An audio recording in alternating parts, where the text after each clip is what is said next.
मैं सत्येंद्र राजपूत, जिला महासचिव, किसान प्रकोष्ठ, आम आदमी पार्टी मैनपुरी। बंधुओं, आज का वातावरण जो है किसानों के अनुकूल नहीं चल रहा है। लोगों की मक्का की जो बुवाई, बरसात की फसल जो थी वो उसकी बुवाई नहीं हो पा रही है, खेतों में पानी भरा हुआ है। और दूसरी फसल जो बहुमूल्य फसल है किसान के लिए, जो किसान के लिए एक नई ऊर्जा देती है, वो है मूंगफली की फसल।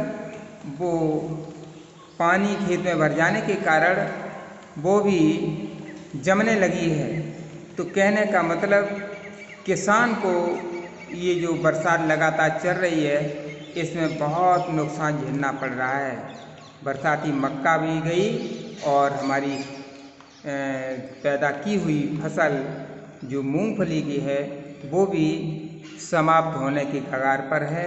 और या किसी भी व्यक्ति ने जैसे मूंगफली की खुदाई कर ली है, उसकी थ्रेसिंग कर ली है, या फिर मक्का की जो कटाई जो गर्मी की ऋतु में होती है उसकी कर ली है, तो वो घरों में जगह न होने के कारण या मौसम का साथ न देने के कारण वो भी सड़ रही है।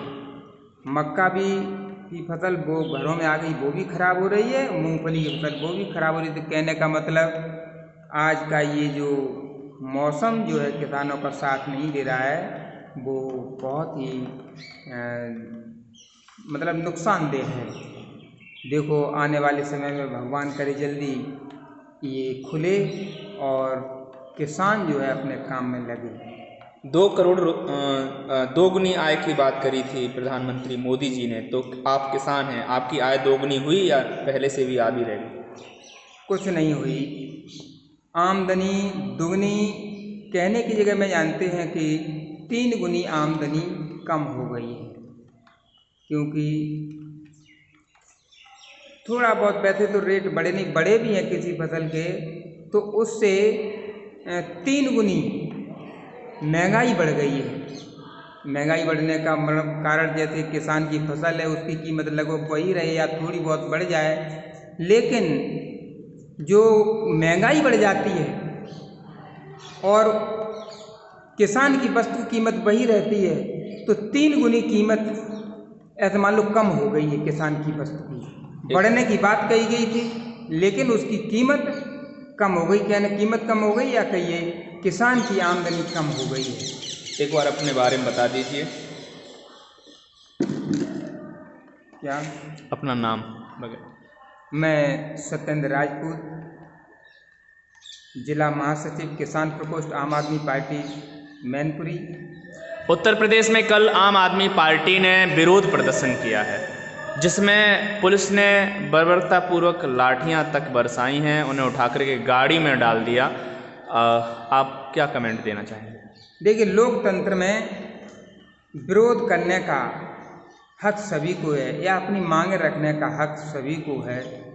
सरकार जो है जनता के लिए पिता की भांति होती है, और जब जनता को कोई दिक्कत आती है तो वो सरकार के ही पास जाते हैं, सरकार से ही गुहार लगाते हैं, या फिर सरकार के रूप में पक्ष और विपक्ष, या कहिए विधानसभा है या लोकसभा है, इनमें पक्ष और विपक्ष दोनों ही बड़े महत्वपूर्ण अंग होते हैं। तो आम आदमी पार्टी एक पार्टी है, कहने मतलब विपक्ष के रूप में अपनी भूमिका अदा करती है। जब कभी पक्ष अपने मार्ग से भटकता है तो उसे सही मार्ग पर लाने का या उसे जगाने का कार्य विपक्ष करता है।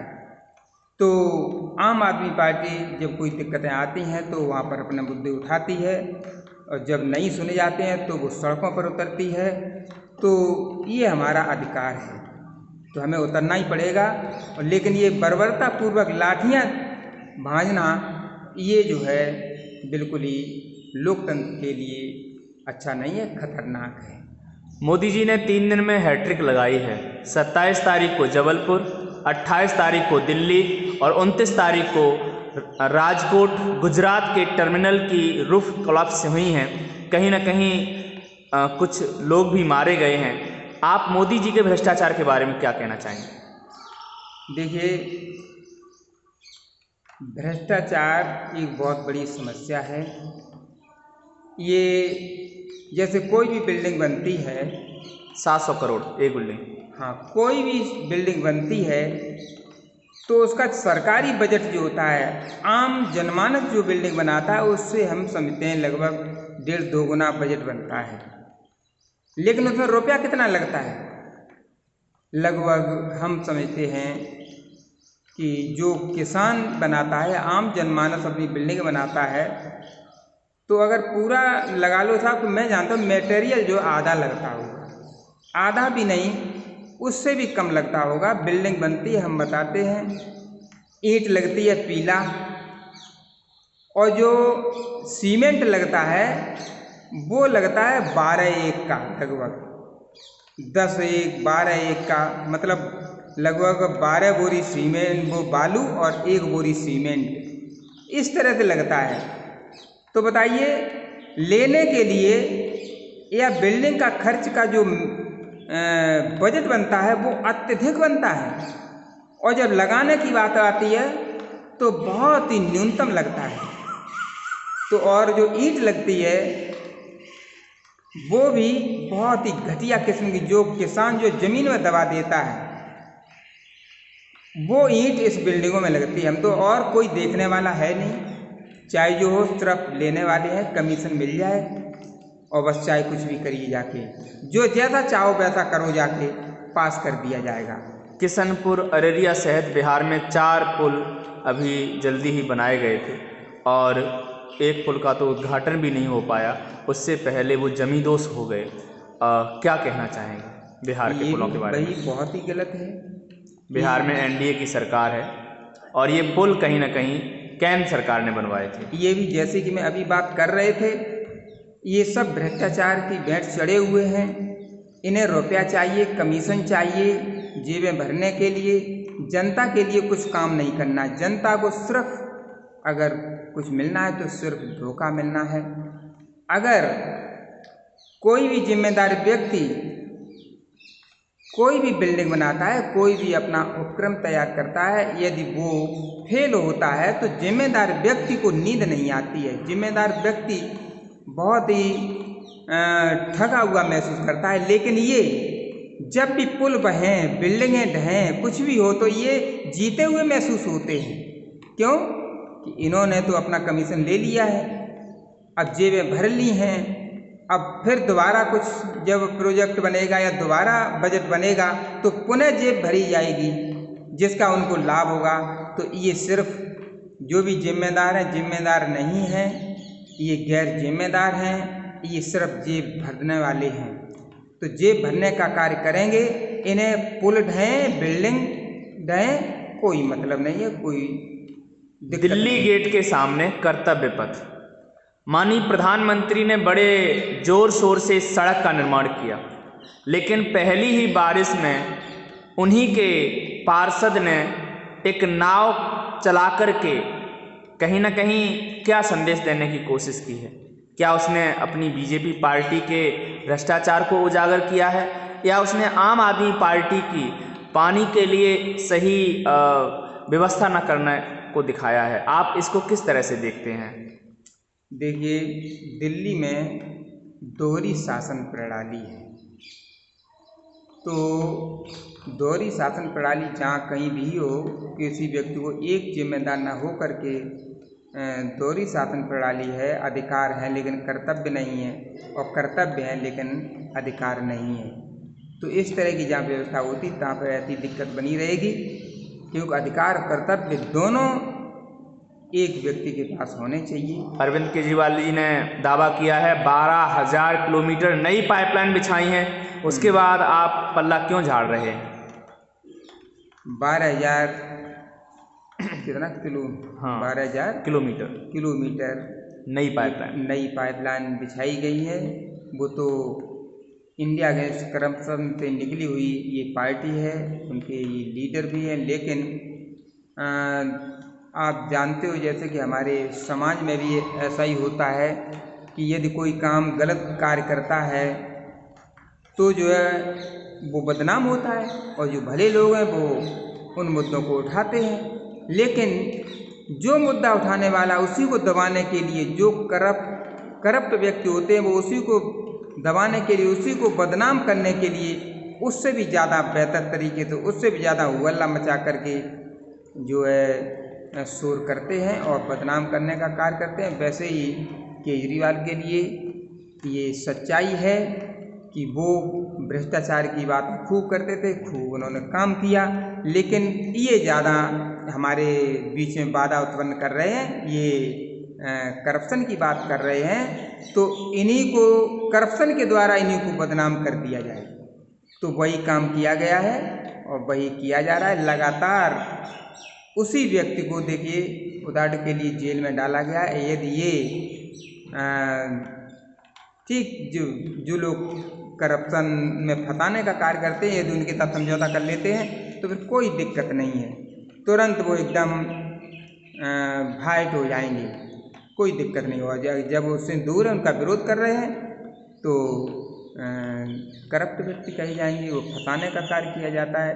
जो भी ईडी सीबीआई है वो सिर्फ विरोधियों को फंसाने के लिए लगाई गई हैं और जो करप्ट व्यक्ति हैं उनको खुलेआम छोड़ने के लिए या उन्हें बचाने के लिए किया जा रहा है। पहले ही दिन, संसद के पहले ही दिन जब कहीं ना कहीं नीट के मुद्दे को उठाया गया, राहुल गांधी जी बोल रहे थे, उनका माइक बंद कर दिया। आप किस तरह से विपक्ष की आवाज़ को देखते हैं? क्या माइक बंद करना विपक्ष की आवाज़ दबाना है या फिर कहीं ना कहीं कॉन्स्टिट्यूशन का गला घोंटना है? आप क्या कहना चाहेंगे? बिल्कुल ऐसा ही है। अब जैसे वहाँ बोल रहे थे माइक बंद कर देना, क्या है, ये बोल ना पाए, उनकी आवाज़ दूसरे सुन ना पाए, उसी प्रकार से जनमानस के लिए भी यही है। यदि कोई व्यक्ति सरकार के विरुद्ध आवाज़ उठाता तो उसकी आवाज़ मीडिया में नहीं आती है। क्यों नहीं आती है? क्योंकि निर्देश दिया गया है कि जो भी सरकार के विरुद्ध कोई बोलेगा उसे आगे मत बढ़ने दो, वहीं को वहीं रोक दो। वैसे ही इन लीडरों का संसद भवन देश की सबसे बड़ी पंचायत होती है, वहाँ पर ये किया गया, ये बड़ा ही शर्मनाक है। अभी बहुत सारे देश में मुद्दे उठने हैं, अगर इस तरह से माइक बंद किया गया तो क्या विपक्ष आवाज़ उठा पाएगा? और ये वही ओम बिरला हैं जिन्होंने 100 से अधिक सांसदों को निलंबित किया था और 3 कानून जो है कल से पास हो गए हैं कहीं ना कहीं। तो ये सब आप किस तरह से देखते हैं? कानून पास उनकी बहुमत है उनके पास, तो वो तो जैसा चाहेंगे वैसा करेंगे, लेकिन ये जो आप बताते हो जैसे आवाज़ नहीं उठाने दे रहे हैं, ये जो है अच्छा नहीं है, जनहित के लिए नहीं है। क्योंकि ये मैं पहले ही कह चुका हूँ कि यदि विपक्ष कोई मांग करता है, कोई मुद्दा उठाता है, तो जन कल्याण या जनहित जो उसमें छिपा होता है और उसे रोकना जन अहित के समान है। उत्तर प्रदेश में संगठन निर्माण के लिए आप क्या कदम उठा रहे हैं? उत्तर प्रदेश में लगातार हम जनता को जागरूक कर रहे हैं कि वो भाई जागरूक होइए, हम लोग किसान हैं, गरीब हैं, मजदूर हैं, हमारा भला कोई नहीं कर सकता, हमारा भला सिर्फ और सिर्फ हमारे बच्चे कर सकते हैं, हमारे भाई कर सकते हैं, हम स्वयं कर सकते हैं। ऐसी और बड़ी बड़ी सुख सुविधाओं से को भोगने वाले लोग आपकी समस्याओं को क्यों सुनेंगे? क्यों ये करना चाहेंगे? समस्याएं आपकी समाप्त हो जाए, आपकी ख़त्म हो जाए, क्यों चाहेंगे? आप सुख समृद्धि से भर जाएं, ऐसा क्यों चाहेंगे? वो लोग धन के बल पर इलेक्शन जीतते हैं और फिर जीतने के बाद में धन को एक अगले इलेक्शन के लिए एकत्रित करने का कार्य करते हैं। वही वो करेंगे, आपकी समस्याओं के बारे में उन्हें कोई मतलब नहीं है, बिल्कुल आपकी समस्याओं को बिल्कुल नहीं जानते, नहीं देखने का कार्य करते, कोई मतलब, सिर्फ अपनी धन उगाही का कार्य करते हैं। मैं तो ये कहेंगे जितने भी धनवान लोग राजनीति में आते हैं, ये राजनीतिज्ञ नहीं, ये राजनीतिक व्यवसायी हैं। ये सिर्फ रुपया कमाने के लिए आते हैं, सुख सुविधाओं को भोगने के लिए आते हैं और हमारी प्यारी भोली भाली जनता जो है इनके बहकावे में आ जाती है और इनको जिता करके और लोकसभा विधानसभा में भेजते हैं। और क्या संदेश देना चाहेंगे साथियों को? मैं तो यही कहना चाहेंगे कि भाइयों जागरूक बनो।